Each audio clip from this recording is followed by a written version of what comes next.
Sabtu masih pada kerja, ya, Sabtu hari Ahad ya sekarang. Sabtu ngetes aja. Pas lihat tapi sudah sering agenda. Di subuh kita tiru terus keluar rorompok gitu subling. Terus ada beberapa agenda di mana Jati, ya terus tadi ini luar biasa.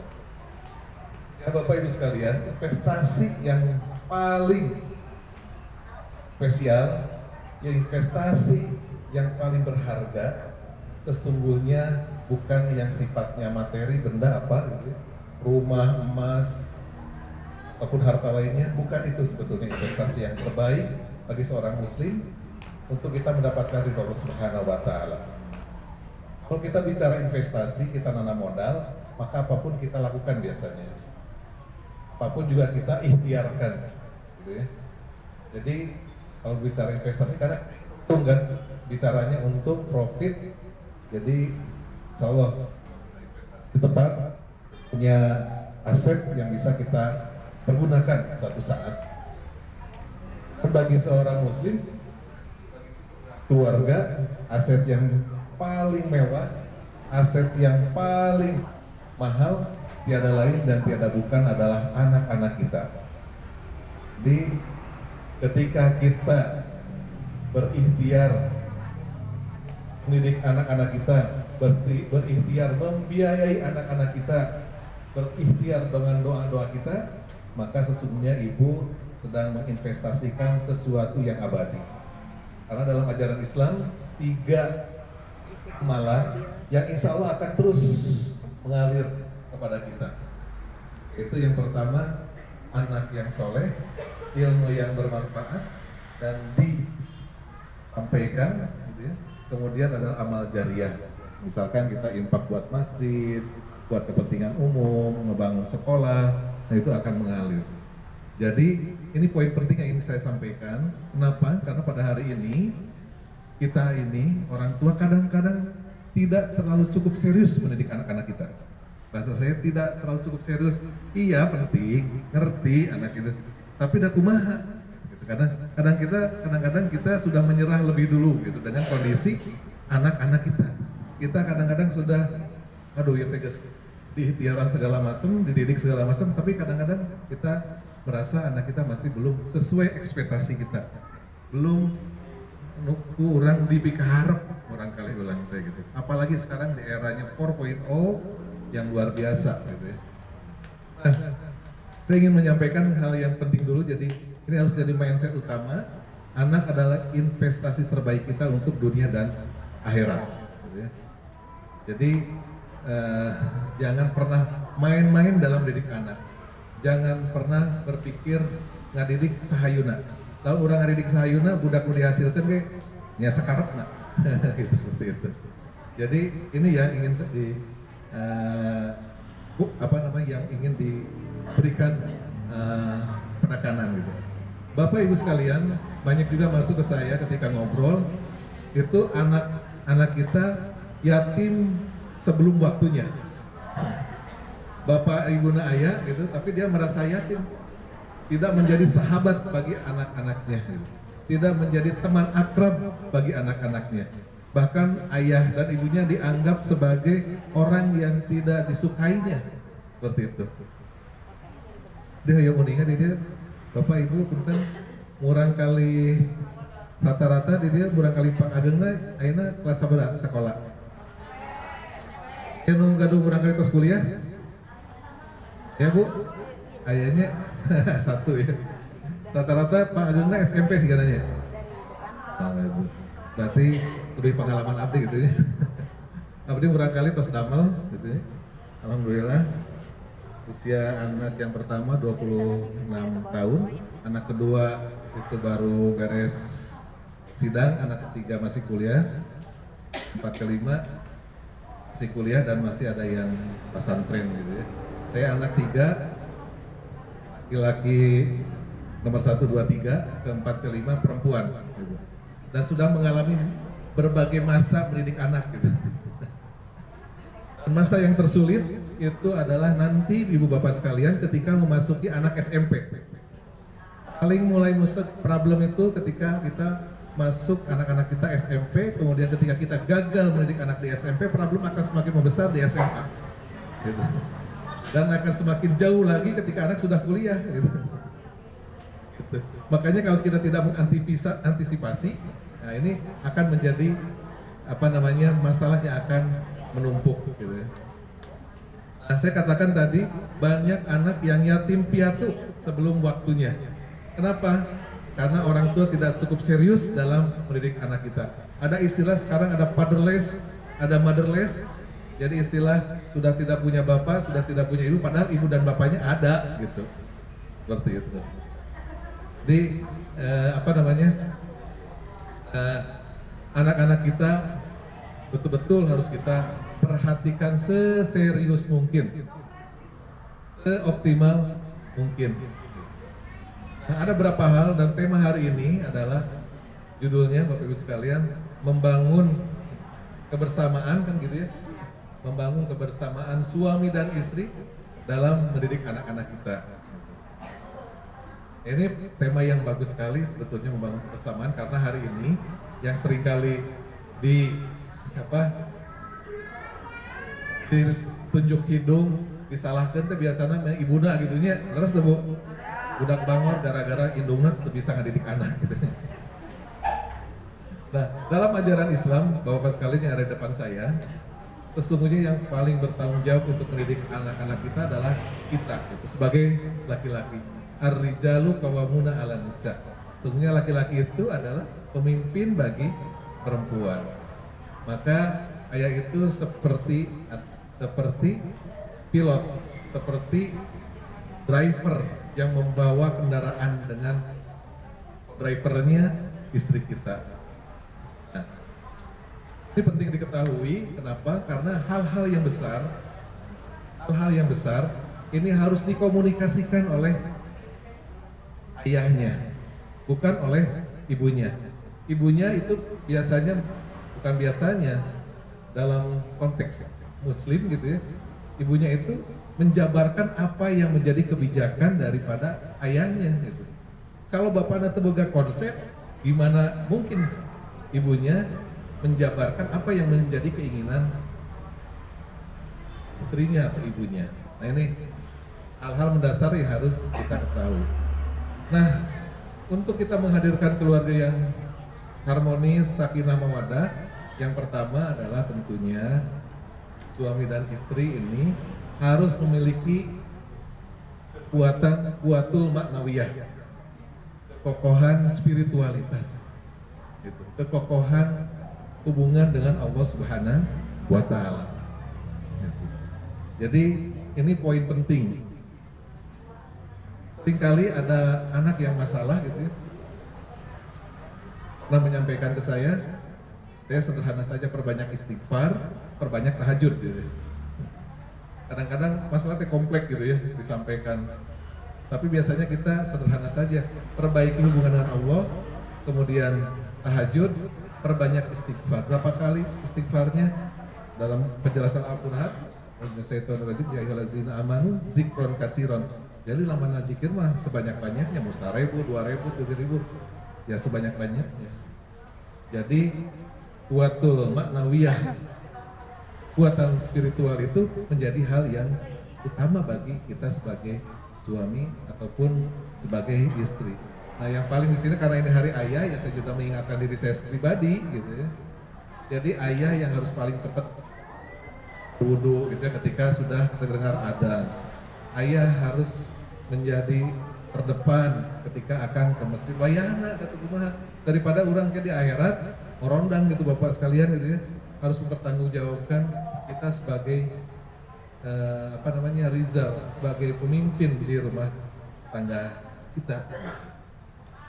Jadi kekokohan maknawiyah ini penting dan harus saling mengingatkan antara suami dan istri gitu.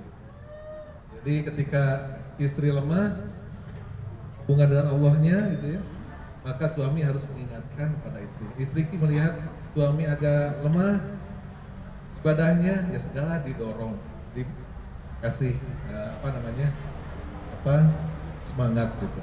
Kemudian juga kadang-kadang kan semangat itu tempatnya majelis taklim teh ibu-ibu gitu, urang mah cekap Jumatan gitu nya. Bari jeung urang mah pamoget kadang-kadang Jumatan teh bari tunduh gitu nya. Kunaon? Setanna luar biasa gitu. Nu ngagoda urang gitu. Maka diupayakanlah gitu ya. Pasangan ini, suami istri ini, tetap kita itu perlu yang namanya bensin. Untuk perjalanan sebuah kendaraan itu butuh yang namanya bahan bakar. Maka saya menganjurkan ibu, bapak, gitu, kita sekarang masih diberikan amanah usia, masih dipercaya oleh Allah Subhanahu Wa Taala, diberikan umur sehat. Saya sih menganjurkan paling lama itu sebulan sekali lah ikut majelis taklim, gitu, bareng, gitu, bareng suami istri gitu. Kalau bisa bari ngajak anak gitu. Saya dulu terkesan oleh kedua orang tua saya karena dulu saya tinggal di Cicadas Girang, Asep Berlian, tempat yang istilahnya mah beling gitu nya. Gang bunga Bu abdi, kami ibu terang gang bunga Asep Berlian kumaha gitu. Nah saya setiap minggu tuh selalu dibonceng sama ayah dan ibu itu ikut pengajian duha di Istiqomah gitu. Kan gitu ya. Nah itu membekas sekali ke saya gitu. Betapa bahagianya ketika kita diajak ikut pengajian oleh kedua orang tua gitu. Sampai ya SD gitu ya, SMP alhamdulillah itu menjadi alam bawah sadar kita senantiasa senang ke masjid gitu. Nah itu pun saya lakukan ke anak-anak saya gitu. Hari ini gitu. Beberapa waktu yang lalu gitu. Pengajian taklim selalu kita bawa. Bahkan karena saya ini aktivis punten saya dari PKS gitu ya, aktivis dakwah, bahkan demo pun anak-anak kita bawa ke demo-demo yang dalam rangka tentu memperjuangkan masyarakat gitu. Dan itu terkesan mungkin dengan anak-anak kita ya, sampai dengan hari ini gitu. Kadang-kadang orang tua itu iri gitu ngelihat anak masih terus itu rajin berjamaah ke masjid gitu. Kadang-kadang anak-anak kita itu Bu hari ini juga saya sering sampaikan di setiap subuh keliling. Anak-anak kita itu, nih mumpung ibu-ibu anak-anaknya masih di SD, biasanya mulai SMP itu orang tua itu mulai permisif, membiarkan anaknya tidak berangkat lagi ke masjid. Budak teh capek, budak teh seueur PR, budak teh seueur privat. Itu setan pertama kali masuk ke kita biasanya gitu. Anak lulus kelas 6 masuk SMP, wassalam ke masjid. Nah ini harus diantisipasi, harus terus dibawa, diajak ya, dengan cara-cara yang tepat. Dari konteks ini saya sampaikan, ibu bapak sekalian, terutama para bapak, minimal 1 bulan sekali harus ikut majelis taklim bareng suami istri gitu. Biar kita sama-sama mengoreksi diri, sama-sama memuhasabah diri gitu ya. Plus juga kita menambah ilmu. Jadi poin yang keduanya, gitu ya, yang pertama tadi kita menguatkan manawiyah kita, ruhiyah kita kepada Allah Subhanahu Wa Taala, dan harus barengan gitu ya, saling mengingatkan. Yang kedua membangun kebersamaan itu adalah bersama-sama terus menuntut ilmu, memperkuat ilmu keagamaan kita, memperkuat ilmu-ilmu yang sekarang terus berkembang. Gitu. Jadi jangan pernah istilahnya merasa bosan untuk mencari ilmu. Portoskil luar biasa itu komite sekolah kayaknya ya yang mengadakan gitu ya, apresiasi lah buat komite sekolah, plus buat komite sekolah biar penurutan. Tepuk tangannya Bu. Pajak sekolah Ustaz gitu. Kayaknya baru sekarang saya diundang nih, sejarah juga buat saya diundang ke SD Sekelimu 130 gitu ya. Ustaz akan saya catat dalam buku diari saya. Saya diundang parenting gitu ya. Biasanya saya diisi majelis talim gitu ya. Tapi sekarang saya justru diundang tuh, makanya saya datang dengan, walaupun nih jam 10 sudah harus berangkat ke Ciamis karena harus pembukaan Porprov di sana, kan olahraga provinsi se-Jawa Barat di Ciamis gitu. Tapi ya maksakan, karena bagi saya ini sejarah juga gitu. Diundang oleh SD dan saya sangat punya komitmen gitu untuk melahirkan sama-sama dengan Bapak Ibu sekalian anak-anak yang lebih baik daripada kita. Jadi untuk membangun kebersamaan adanya komitmen untuk menuntut ilmu, komitmen untuk terus menambah sakofah, gitu, agar kita semakin itu betul memahami apa yang harus kita lakukan dalam era sekarang ini. Ibu bapak sekarang bukan lagi era milenial Bu, tapi sekarang era zilenial. Udah naik lagi gitu ya. ibu mungkin eranya postmodern gitu, baby boomers gitu ya. Sekarang ini sudah zilenial. Nah dengan obrolan seperti ini, diskusi seperti ini, anak-anak zilenial ini anak-anaknya cerdas Bu sebetulnya, karena dia gurunya itu selain guru di sekolah, dia juga gurunya Mbah Google atau Ustadz Google. Apapun yang dia inginkan dia tulis, dia lihat di Google. Sangat mudah sekali. WiFi ada di mana-mana sekarang, gitu ya. Jadi dia sangat pinter, tapi dia sangat instan. Ingin segalanya cepat kalau ke orang lain, tapi kalau ke orang dititah hese. Karena dia cenderung statis, gitu ya. Dia cenderung statis karena generasi sekarang disebut juga generasi rebahan. Lebih seneng gogoleran sambil pegang gadget, gitu ya. Dia mendapatkan segala sesuatunya. Apalagi sebulan tadi masuk poin 5.0, sekarang 4.0 itu ya. Eranya metaverse, ada itu udah panjang gitu. Kalau era terkait dengan revolusi teknologi informasi, wah udah kita seperti di dunia lain betulnya gitu ya. Nah jadi dengan ilmu itu kita bisa tahu gitu, dengan parenting seperti ini, anak kita, anak zilenial, dia pinter, dia istilahnya kurang gerak, tapi dia pingin serba cepat gitu ya, dan instan, segalanya pingin mudah. Ini luar biasa berat sekali gitu, berbeda dengan era kita gitu. Makanya kita dengan alim seperti ini, gitu ya, dengan obrolan seperti ini, diskusi seperti ini, insya Allah kita akan mendapatkan banyak gambaran, wawasan, dan bagaimana menghadapi anak-anak kita. Gitu. Jadi yang kedua, Ibu sekalian apa Bu? Ada komitmen menuntut ilmu bersama-sama. Itu dengan suami istri, jangan yang semangat hanya suaminya saja gitu, yang semangat hanya istrinya saja. Harus bisa saling mengkomunikasikan. Itu yang kedua. Ini kayaknya agak tidak fokus nih. Nah, kemudian yang ketiga, Bapak Ibu sekalian, tadi komitmen mengokohkan spiritual ini penting sekali, fondasi. Dan yang kedua, menuntut ilmu. Kemudian yang ketiga adalah suami istri itu harus dari waktu ke waktu memperbaiki komunikasinya. Jangan pernah saling menyalahkan antara suami dan istri ketika dalam mendidik anak. Ini Bu, penting sekali Bu. Perceraian itu ternyata awalnya komunikasi. Nu hiji keukeuh, ketekeuh, nu hiji pokone. Gitu nya. Cek si bapana, cek aing kieu. Ini kadang-kadang komunikasi-komunikasi ini, makanya saya senang kalau parenting itu suami istri gitu ya. Jadi kita ini ya sama lah, saya menikah dengan istri saya sudah mungkin 27 tahun gitu ya. Dinamika selalu ada, tapi ada spirit komitmen bersama gitu ya, antara kita suami istri ini. Kita pasti semua punya kelemahan, kita semua pasti punya kekurangan, tapi kita harus paling tidak punya satu kelebihan. Apa itu? Mau memaafkan gitu. Ini spirit ini yang harus muncul gitu. Jadi kalau di antara suami istri tidak ada spirit untuk saling memaafkan, komunikasi itu biasanya buntu. Apalagi kalau dia anak sudah punya keinginan gitu ya, kita beda pendapat gitu. Itu kalau pakai kekeke mau beres gitu. Atau kita ada sebuah gagasan dari rumah, di keluarga gitu. Kalau pakai kekeke nggak pernah dapat beres.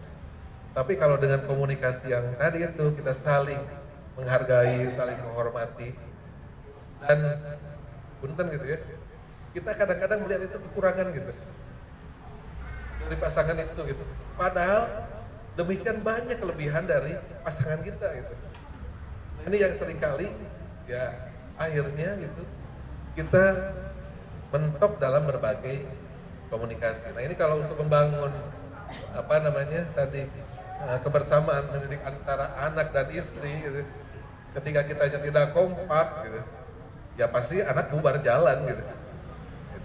Broken home terjadi itu karena perceraian itu sebagian besar, atau suami istri yang istilah nama awet rajat gitu.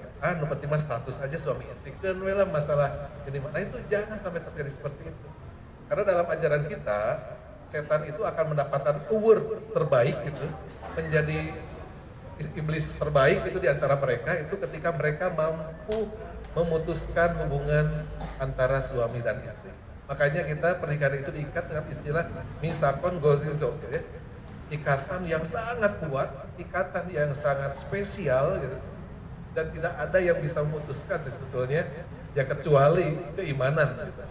Jadi yang cerai itu boleh jadi ketika ya tadi problem dalam masalah hubungan sebetulnya dengan Allah Subhanahu wa Ta'ala gitu. Walaupun ada juga faktor-faktor yang lainnya. Tapi riset yang kita dapatkan informasi dari Kementerian Agama lewat Pengadilan Agama itu diawali dari komunikasi yang tidak lancar. Faktor pemicunya apa yang terbesar? Ekonomi. Faktor yang paling memicunya adalah ekonomi. Awalnya komunikasi. Ini yang yang harus terus dihadirkan ketika kita ingin membangun kebersamaan gitu. Maka harus ada paling tidak di antara suami istri itu saling memaafkan. Kalau bisa ya saling memuji, saling memberikan spirit gitu ya. Jadi ini yang penting harus kita hadirkan. Nah konsep sakinah mawaddah warohmah itu ya seringkali kalau kita nikahan itu disampaikan sakinah itu tentram damai ketika kita tadi itu sama-sama memiliki frekuensi yang sama dalam rangka mencari ridho Allah Subhanahu wa Ta'ala. Heula batur ayeuna sadulur gitu nya, dulur dan menikah teh. Sadapur sakasur gitu nya. Padahal geus pertos kitu gitu nya. Heula batur ayeuna dulur sadapur sakasur manyah teu sajalur sudah gitu nya. Manyah teu sajalur ka surga. Jadi ini yang harus terus jadi sakinah. Kalau kita tentram, insya Allah nyatu mawadah ngahiji, kemudian baru turun rahmat dari Allah Subhanahu wa Ta'ala. Itulah konsep dalam ajaran Islam. Maka kita harus satu frekuensi dalam ingin meraih ridha Allah Subhanahu wa Ta'ala. Insya Allah hati-hati kita senantiasa tenang, nyaman gitu ya, itminan gitu. Maka akan ada kesatuan antara suami dan istri dan turun rahmat tentunya bagi keluarga kita. Yang ketiga tadi apa? Tadi pola komunikasi dan jangan pernah saling menyalahkan, tapi harus dikedepankan adalah saling memaafkan gitu antara suami istri ini. Nah insya Allah kalau tiga hal ini saja gitu ya kita hadirkan gitu ya, kita coba upayakan dalam keseharian, saya yakin kita akan bisa mulai mendidik anak lebih baik lagi. Bisa lebih memulai anak-anak kita perlu lebih cermati gitu. Karena keluarga yang tadi kondusif, sakinah mawaddah warahmah, itu kita akan lebih produktif lagi dibanding dengan keluarga yang istilahnya ya tadi itu gitu ya, keluarga yang riweuh, keluarga yang penuh dengan dinamika yang tidak perlu gitu ya. Walaupun dengan segala keterbatasan yang kita miliki, banyak sebetulnya Bapak Ibu sekalian dari keluarga yang bersahaja, dari keluarga yang biasa-biasa, tapi melahirkan anak-anak yang berprestasi. Apa? Karena dia serius mendidik anak-anaknya. Boleh jadi sekarang kondisinya ya ini gitu ya, terbatas, tapi dia punya keteguhan dalam mendidik anak-anaknya, insya Allah. Ada beberapa kisah menarik, misalkan ketika anak nakal gitu, ada kisah Imam Sudes gitu, yang sekarang menjadi Imam Masjidil Haram. Kerjaannya ngariweuhkeun aja ibunya gitu ya. Selalu membangkang kalau disuruh Imam Sudes ketika kecil gitu. Tapi ibunya berhati mulia. Ibunya justru ketika marah itu mengucapkan sesuatu yang positif gitu. Aneh mah bangor wae, mudah-mudahan kayak geus gede jadi Imam Masjidil Haram. Jadi justru ketika marahnya itu diarahkan kepada sesuatu yang positif gitu. Ini kisah Imam Sudes gitu. Dan alhamdulillah gitu. Beliau didoakan seperti itu mendapatkan berkah karena doa ibu dan bapak itu dahsyat, tuh jangan hati-hatinya. Punten gitu, saya sangat mewanti-wanti kepada ibu dan bapak jangan pernah keluar kalimat atau kata yang buruk bukan anak kita. Mana yang mah udah sih case diatur. Nah, kata-kata seperti itu teh itu bisa muncul jadi sesuatu yang hadir dalam bawah sadar. Saya mendapatkan pelajaran dari salah satu guru saya gitu ya. Beliau menyampaikan apa yang disampaikan Rasulullah sebetulnya. La takdob, la takdob, la takdob. Jangan marah, jangan marah, jangan marah. Apalagi ke istri, ke suami, atau bahkan ke anak-anak kita. Jangan marah, jangan marah, jangan marah. Bangun budak kurang, ya sabar aja gitu. Nah ini yang beratnya itu. Sabar saja, karena kalau sudah marah, seperti kita memaku kayu gitu ya, dengan dipalu. Seperti itu. Pasti lamun dicabut, ayah tampakna gitu. Ada bekasnya. Jadi ya mudah-mudahan dalam dinamika yang sangat luar biasa ini gitu ya, yang hari ini apa namanya, anak-anak kita tantangan yang luar biasa. Saya juga perlu menyampaikan Bapak Ibu sekalian, punten Ibu Bapak sekalian, hormati. Tapi kan kalau di SD mah dilarangnya nyala handphone barangkalinya aja. Terus anak kecil, anak SD kan masih dilarang nggak boleh bawa handphone kan ke sekolah ya. Kecuali kalau ada pelajar. Ya diupayakan SD mah jangan lah ya. Karena terlalu berbahaya gitu. Saya kemarin dapat keluhan, dapat laporan dari tetangga saya, kebetulan sekolah di sekolah favorit di Bandung, sekolah negeri gitu ya. Dan di sekolah tersebut anak diperkenakan bawa handphone gitu ya. Dan ternyata ketika dibuka Bu, itu sekolah favorit yang kita mah nggak akan kebayang gitu ya. Nggak akan kebayang akan ada bahasa-bahasa yang kasar, kotor, bahkan jorok gitu. Di grup anak-anak itu. Jadi ya kalau bisa, kalau di SD mah nggak usah lah dibawa handphone, walaupun mungkin ada yang sesuatu harus dicari ya di rumah saja dan didampingi gitu. Karena anak ideal pegang handphone itu sebetulnya anak SMP Bu. Gitu. Kalau anak kecil kayak gini mah punten gitu, ya rada susah gitu. Dan buat anak SMP, Ibu punten sekali-kali ketika anak tidur diambil handphonenya dan coba dibuka gitu. Ibu terbiasa buka password, gampang caranya gitu. Misalkan di password gitu ya, tinggal ditelepon aja sama ibu gitu, itu nomornya. Nanti kan kebuka, dibuka, itu pasti terbuka sebetulnya gitu. Tinggal masuk aja ke grup PA-nya. Cek komunikasi anak-anak kita, seperti apa bahasa anak-anak kita. Itu Bu hari ini Bu, aduh ngeri pokoknya. Saya bukan menakut-nakuti, tapi ini real gitu. Karena yang mulai problem itu di SMP. Jadi saya nggak masih, kalau ibu, bapak, anak-anaknya paling besar sekarang masih di SD, saya ngasih warning. Ketika akan masuk SMP itu mulai fase ujian yang mulai agak cukup berat secara psikologis dalam mendidik anak-anak kita. Kita harus betul-betul bisa memilihkan teman-temannya, anak-anak kita itu. Kemudian ke sekolah mana kita menyekolahkan, gitu ya. Nah, kalau saya mah tetap Bu, termasuk orang yang konservatif gitu. Termasuk yang ya kalau bisa anak ya pesantren kalau saya mah gitu. Tingkat resikonya kecil lah gitu. Pesantren Rarawis enak mah antu oke kalau milarian mah banyak juga pesantren yang relatif terjangkau gitu. Atau dual sistem double pendidikan, sekolah yang harus dari pesantren, kalau enggak repot gitu. Gitu karena dinamika dan istilahnya tantangan anak-anak kita luar biasa beratnya. Nulis apapun sekarang keluar. Apapun nggak ada sekarang itu yang namanya filter lagi di negara kita, sudah sangat liberal. Ini saya ingin menyampaikan di akhir tantangan nama kita. Apapun yang kita ketik, apapun bakal muncul dari yang paling baik sampai yang paling buruk. Saya tidak menganjurkan ibu-ibu berlangganan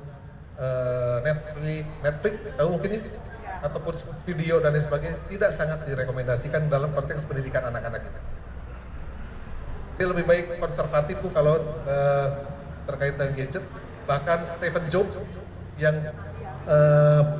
penemu Apple justru melarang anak-anaknya pegang handphone. Kebayang ya? Yang bikin handphonenya sendiri ngelarang anak-anaknya untuk pegang handphone gitu. Karena berat sekali gitu. Nah, jadi di kesempatan hari ini gitu, saya tadi karena poinnya terkait dengan membangun bersama didik anak, yuk kita tingkatkan kualitas keibadah ketakwaan kita, itu yang paling penting. Ketika anak sudah diupayakan segala macam lintari, kita juga tetap punya permasalahan, kita kembali kepada Allah Subhanahu wa Ta'ala bersama-sama, tentu suami istri bermunajat, salat malam, berbanyak istighfar, berdoa sama Allah Subhanahu wa Ta'ala gitu. Perbanyak di saat-saat sekarang ini luar biasa pokoknya Bu. Nanti mungkin dari diskusi ini kita bisa dapat informasi mungkin di wilayah ini seperti apa gitu. Kemudian yang kedua, jangan pernah lelah untuk mencari ilmu gitu. Diskusi sharing seperti ini, kalau ada undangan dari sekolah masalah-masalah parenting, hadiri, karena pasti ada 1-2 kalimat yang bisa ibu ingat untuk menjadi referensi kita dalam mendidik anak. Kemudian yang ketiga, komunikasi harus terus diperbaiki, tapi kuncinya jangan pernah menyalahkan. Awal masalah itu komunikasi, dan awal masalah itu dari mulai menyalahkan. Ada ketidakpercayaan, antras istilahnya, tidak percaya kepada istri ataupun suami, istri tidak percaya kepada suami, itu awal daripada dalam mendidik anak kita. 3 poin ini yang saya ingin garis bawahi di pertemuan ini, dan hal-hal yang lainnya, kesabaran, kemudian juga kasih sayang yang harus terus dihadirkan kepada anak-anak kita, jangan pernah luntur, kemudian juga keteladanan itu menjadi kata kunci bagi kita gitu. Jadi kalau anak kita pingin banyak jadi baca Quran, maka kita yang harus duluan baca Quran. Bagi bapak ibu terutama era hari ini, paling saditnya 2 lembar lah gitu ya, baca 2 lembar, kalau bisa sambil ngapalkeun gitu.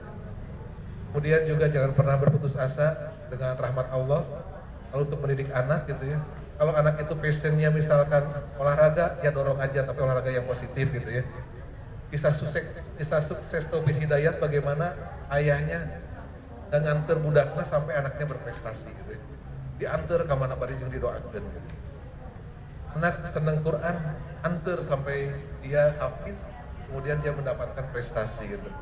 Jadi kitanya sendiri harus bisa mampu melihat gitu. Ujungnya itu passion dari anak, bakat dari anak, minat dari anak itu seperti apa. Dan fungsi sekolah lah gitu ya, yang istilahnya memberikan guidance. Maka sebetulnya kalau menurut skema saya juga belum pernah ngecek itu Pak Usep. Kalau di SD ada guru BP nggak? Apa lagi ada kegiatan? Minggu penjualan. Ada guru BP? Siswanya harusnya mas sejak sekarang saya juga akan mengusulkan dari SD itu ada yang namanya guru BP gitu, untuk melihat potensi anak secara khusus gitu. Jadi dari sejak dini si anak itu sebetulnya bisa dipetakan mulai anak-anak itu kelas 5 maupun kelas 6 sebetulnya, sehingga dia mampu berprestasi sesuai dengan passionnya. Masuk juga karena saya ketemu kalau bisa di sekolah ya setiap pagi nggak ada salahnya lah. Kebanyakan anak-anak kita kan muslim ya, kenapa tidak pagi-pagi itu ya diawali dengan sholat duha dulu gitu ya, kemudian bersama-sama membacakan doa untuk kedua orang tuanya gitu. Robik Firli wali waladaya warma kamar robayani sogiro, itu dilafalkan dan dibacakan bareng-bareng gitu. Di sholat duha, kemudian bacakan doa untuk kedua orang tuanya, kemudian juga ya sepekan sekali suruh ngapalin Quran gitu ya, setoran ke guru agamanya, kemudian dikasih reward lah, anak-anak mah dikasih pamflet gitu ya, guruna Bu, Pak gitu ya, di sini anak itu akan merasa diperhatikan. Oh, saya diperhatikan, saya diapresiasi. Itu sesuatu yang mahal buat anak itu gitu ya, sesuatu yang mewah buat anak-anak ketika diberikan reward oleh sekolahnya. Jadi kalau komunikasi yang baik antara sekolah kemudian juga orang tua gitu ya, terjalin seperti ini, saya apresiasi. Ini insya Allah kita paling tidak ada optimisme untuk anak-anak kita ke depan. Itu saja mungkin yang bisa disampaikan Bapak Ibu sekalian, dan saya doakan anak-anak Bapak Ibu semua menjadi anak-anak yang soleh-solehah, kemudian bisa berbakti untuk kedua orang tuanya, kemudian juga berprestasi untuk bangsa dan negaranya. Amin ya robbal alamin. Itu saja yang bisa disampaikan. Mohon maaf apabila ada yang tidak tepat, ada yang hilaf. Assalamualaikum warahmatullahi wabarakatuh.